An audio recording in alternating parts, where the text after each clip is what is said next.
Welcome to my March favorites video! Oh my god, I can't believe it's March! Well, you know, end of March. My birthday is April 13th, and it's so close. But yes, I have 8 favorites and 4 fails to show you guys. So let's get straight into it! The first favorite will not surprise you at all if you watch my recent review of the new Nude by Nature brushes, because they're the first one.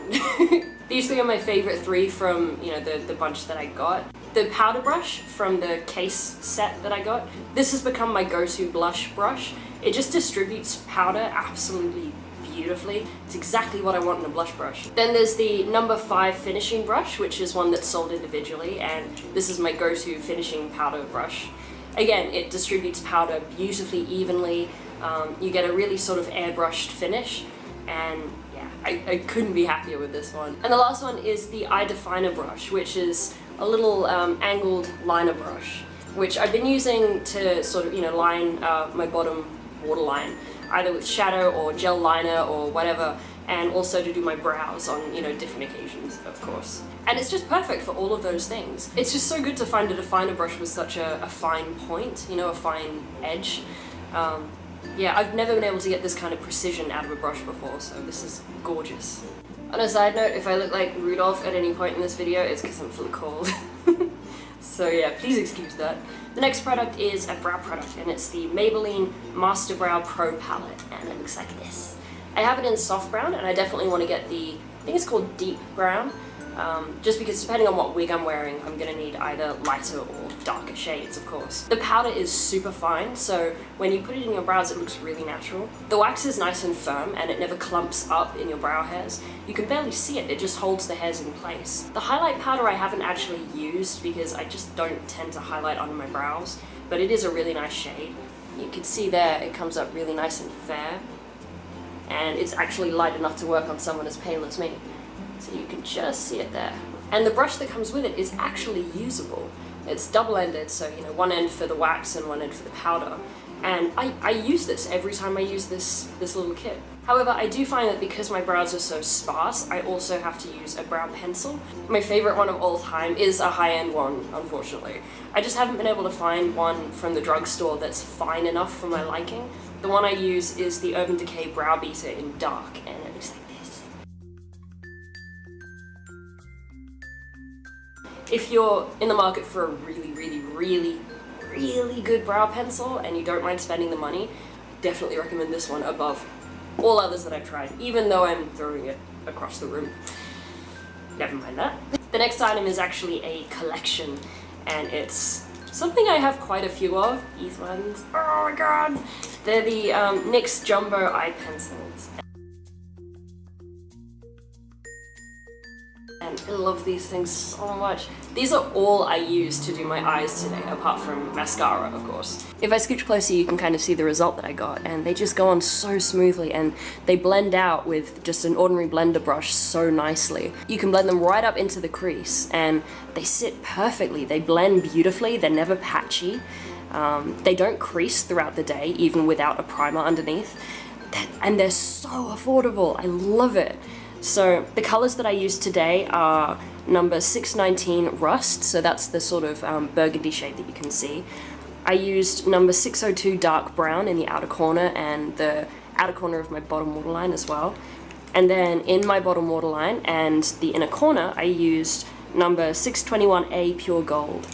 And you know, I have so many other colors. The color range with these shadow crayons is just phenomenal. Like, any color you can think of that you could possibly want, you're gonna find it. And of course, these also work great as a base for powder eyeshadow, so I frequently use them for that purpose as well. The next 2 items are also, you know, 2 different branded eyeshadows that I've used a lot of over the course of March. The first ones are from Essence, and I really didn't expect these to be as gorgeous as they are. They're just the ordinary Essence eyeshadows. The 2 colors I have here are number 21, Keep Calm and Berry On. This one comes up as kind of a berry brown. It's a little bit more brown than it shows up in the pan, but there is enough sort of berryness to it to separate it from just ordinary browns. This one makes a beautiful crease shade. I do actually love pairing this one with the other one that I got, which is number 19, the Grammy Goes Glammy. I've actually read the name before, that's such an odd name, but it's an absolutely beautiful eyeshadow. It's like a pearly cream kind of color. It's not totally white. You can see it's got a little bit of a gold tone to it. It's not quite champagne, it's like halfway between cream and champagne. So it goes really nicely with this one. This also works great as a highlighter, you know, for the tops of the cheekbones and what have you, because there isn't too much pigment to it. So this is an awesome highlight for super pale people like myself. And of course, these eyeshadows are insanely affordable. Ugh, I have so much sneeze face today. Okay, moving on. The next ones, I don't know how new these are. I just sort of spotted them one day in Priceline, and they're the L'Oreal Color Riche L'Ombre Pure eyeshadows. The collection's sort of divided into, like, you know, smoky, matte, shimmer. I think there's another one, but I can't remember what it is. The two that I've picked out as my favorites to show you guys are Smoky number 302, which is also called Die for Chocolate, and it's this beautiful, smoky, shimmery chocolate brown. And one of the things I love the most about these shadows is they have this beautiful creamy texture. They're almost cream to powder. So if I swatch that there, you can see how beautifully they go on, and the way that just catches the light so nicely.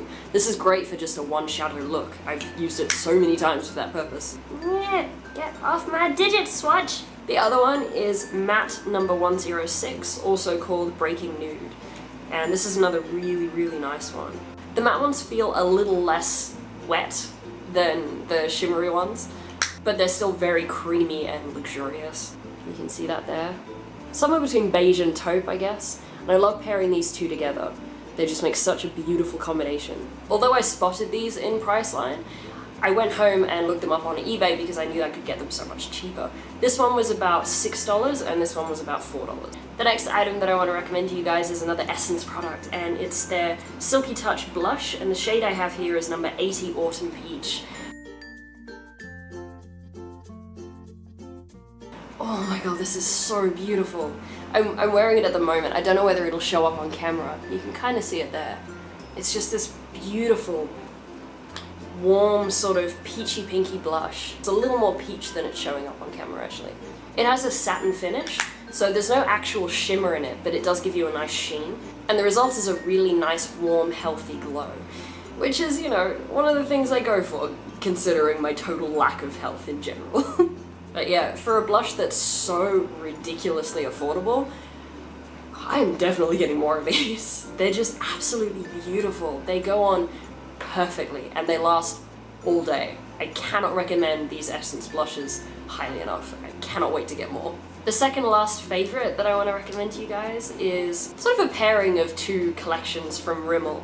The first one is their Exaggerate Full Color Lip Liners, and I have so many of them, like so many. These are just my 4 favorites.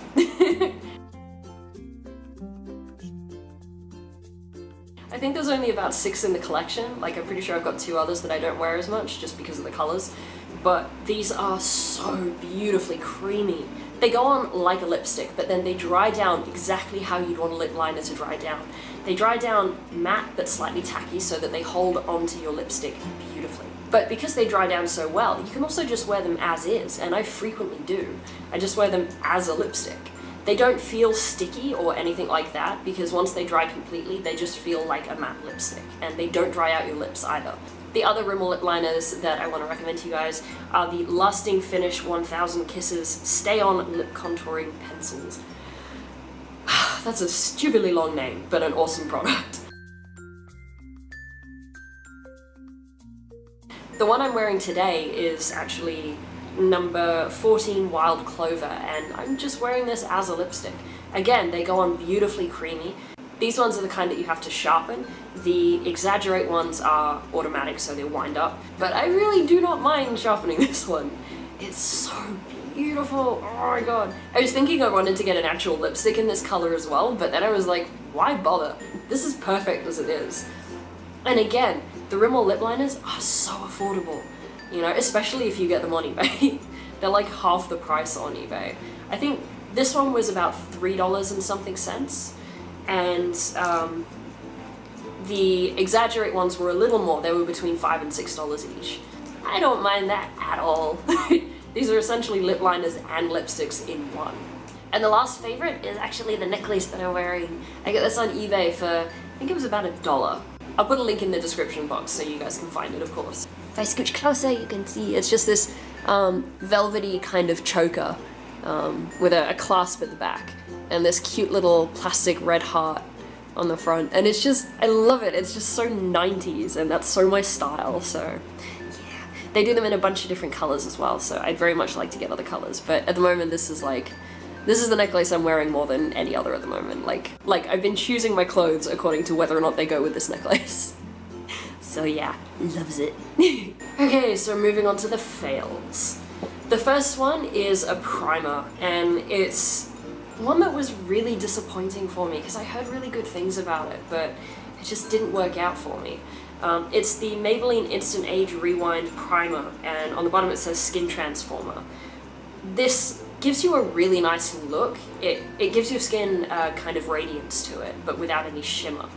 It's one of those silicone-y dimethicone based primers, so it fills in your pores and fine lines really nicely. But the problem was it didn't ever really settle into my skin properly. So throughout the day, everything moved around. It was so weird. It's like literally the opposite of what I want out of a primer, you know? And everything around my eyes smudged and like spread, and I just looked like a panda by the end of the day. And you know, my contour had sort of moved, so it was like a wiggly line. Oh, it was so bizarre. Even my blush went patchy. And I have dry skin as well, so it's not like I was producing oil that was interfering with the primer or anything like that. Yeah, I've just never had this happen with a primer before. Quite bizarre, so yeah, definitely a fail for me. Next up is a finishing powder, and it's the e.l.f. High Definition Powder. I had really high hopes for this one as well, because it's another one that was really highly recommended, especially on YouTube, but it just doesn't work well for very, very dry skin.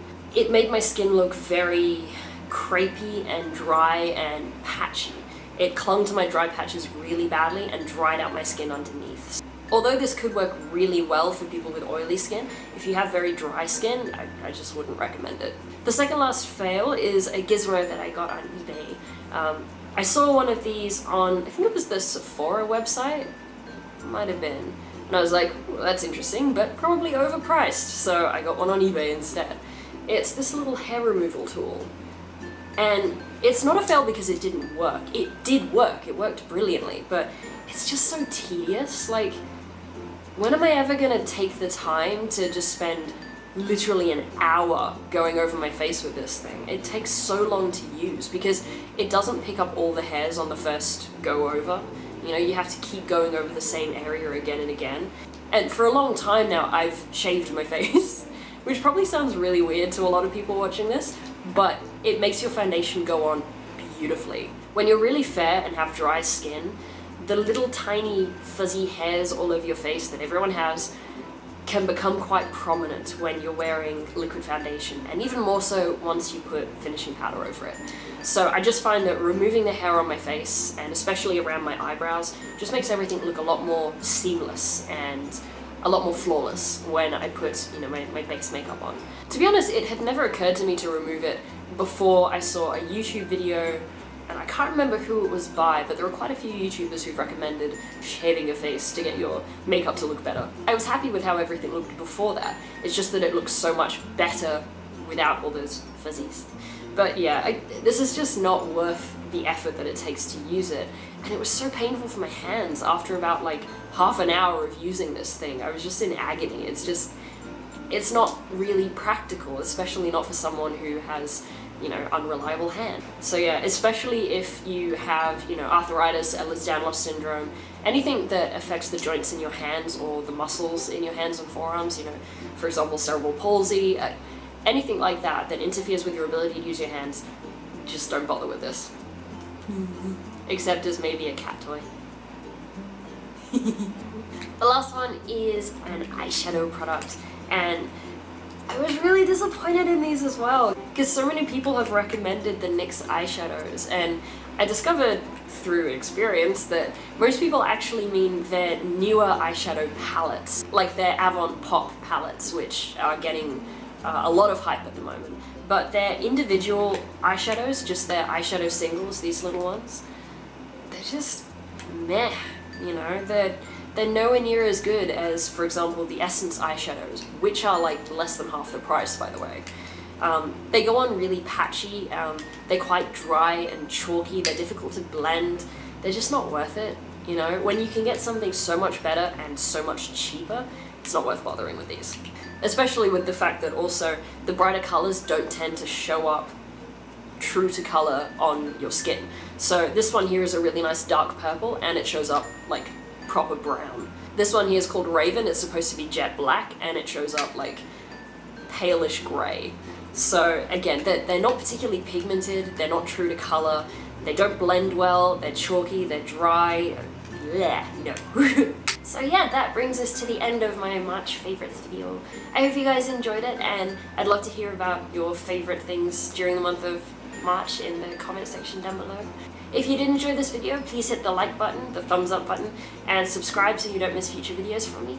I hope you guys are having an absolutely awesome week, and keep on being your awesome, gorgeous, chronically fabulous selves, and I shall see you in my next video on Monday. See ya!